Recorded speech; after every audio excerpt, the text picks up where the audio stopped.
Drejtori i Zyrës për Kosovë dhe Metohi Petar Petković u takua me kreun e ri të unmikut Peter Dua dhe në një bisedë paraqitër shkembujt e shkeljeve të drejtave themelore, njerëzore dhe politike të serbëve në Kosovë dhe paralajmëroi kundër veprime të njëanshme nga Prishtina.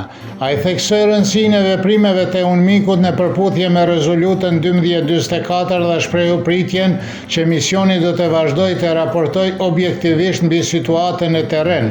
Petković theksoi se duke shpallur rregullore të reja për të huajt dhe automjetet, Prishtina po rrezikon më tej të drejtat e serbëve dhe kërkoi që unmiku ta trajtojë këtë çështje si përparësi.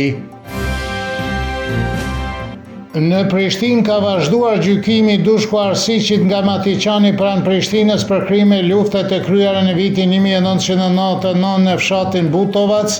Në seancën e sotme dëgjimore dëshmitari Gani Krasniqi në deklaratën e tij të përsëritur para gjykatës tha se nuk e pa drejt për drejt dike duke keq trajtuar djalin e tij Artanin, por se djali i tij i ka thënë se ishte rrahur nga Dushku Arsiq, duke thënë se e kishte mësuar vetëm pas luftës. Me 2 shkurt të vitit 2024, Dushku Arsiq u dënua me 18 vjet burg në shkallën e parë nga një gjykatë, por gjykata e apelit pas një ankese nga mbrojtja e ktheu çështjen për rigjykim. Presidentja e Kosovës Vjosa Osmani deklaroi se Kosova është një shembull i ndërtimit të një shteti demokratik të bazuar në guxim, rregulla dhe drejtësi, duke e drejtuar pjesëmarrëve të samitit të liderëve botëror në Emiratet e Bashkuara Arabe. Ajo deklaroi se historia e Kosovës është një udhtim nga një vend i shkatruar nga lufta në një shtet që vendosi rregulla në shërbim të qytetarëve të saj. Ajo theksoi se Kosova me mbështetjen e aleatëve ndërkombëtar ndërtoi një arkitekturë ligjore dhe rregullatore që vendos demokracinë në qendër dhe drejtësinë si shtyllë kryesore të funksionimit të shtetit. Drejtori ekzekutiv i Institutit të Kosovës për Drejtësi Ehad Miftaraj e vlerësoi veprimet e vetëvendosjes në Komisionin Qendror të Zgjedhjeve kundër komunitetit serb si politizim ekstrem. Përfaqësuesi ligjor në Institutin Demokratik të Kosovës Vullnet Bugaçku pajtohet me të duke shtuar se një qasje e tillë tregon dështimin e Kosovës për të respektuar përfaqësimin e detyrueshëm të komunitetit serb në institucione. Miftaraj theksoi se mosbatimi i vendimit është një tregues i qartë i brishtësisë së sistemit në Kosovë.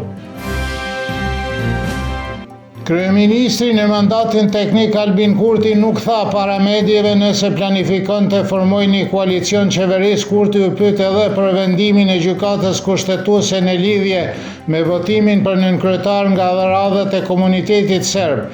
Jo vonuar shumë për mbledhjen e ardhshme, tha Kurti. Të mërkurën ai deklaroi se do të ketë ndryshime në kabinetin që paraqiti një vjesht, duke theksuar se prioritet mbetet konstituimi i kuvendit dhe formimi i qeverisë sa më shpejt të jetë e mundur.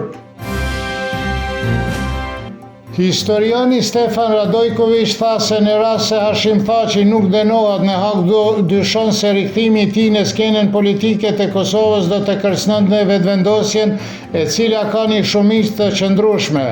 Analisti Artan Muhaxhiri beson se gjykata speciale do ta lirojë Hashim Thaçin dhe se rikthimi i tij në skenën politike të Kosovës do të sjellë energji të re dhe do të kontribuojë në ngritjen e Partisë Demokratike të Kosovës. Studiusi i studimeve të sigurisë Nikola Vujinović vlerëson se rikthimi i Thaçit në Kosovë do të forconte Partinë Demokratike të Kosovës, por se edhe me Thaçin ajo nuk do të ishte në gjendje të arrijë popularitetin e vetëvendosjes që ka aktualisht në Kosovë. Ish diplomati amerikan Luke Zanner theksoi në një intervistë për Kosova Online se nuk duhet bërë shumë paralele midis luftës në Ukrainë dhe konflikteve të tjera në botë, duke vlerësuar se çdo gjë që shpërblen Rusinë do të dërgonte një sinjal shumë negativ në rajone si Ballkani Perëndimor. Siç theksoi ai, mosmarrveshja midis Serbisë dhe Kosovës është unike dhe zgjidhja për Serbinë dhe Kosovën, por edhe për Bosnjën e Hercegovinën si edhe për mosmarrveshjet midis Shqipërisë, Maqedonisë së Veriut dhe Bullgarisë e Greqisë është që të gjitha vendet të bashkohen në Bashkimin Evropian, sepse kjo është korniza në të cilën mund të zgjidhen të gjitha çështjet e mbetura. Moti nesër në mëngjes do të jetë pareshje në disa vende me mjegull, ndërsa gjatë ditës moti ndryshueshëm me vranësira dhe ngrohtësi. Në mes të ditës do të vinë vranësira më të forta nga perëndimi, me rreshje shiu do të fryjë ere e lehtë juglindore dhe e fortë, e cila do të dobësohet në fund të ditës. Temperatura mëngjesit do të sillet nga 2 deri në 6, kurse ajo maksimale ditore nga 8 deri në 15 gradë Celsius.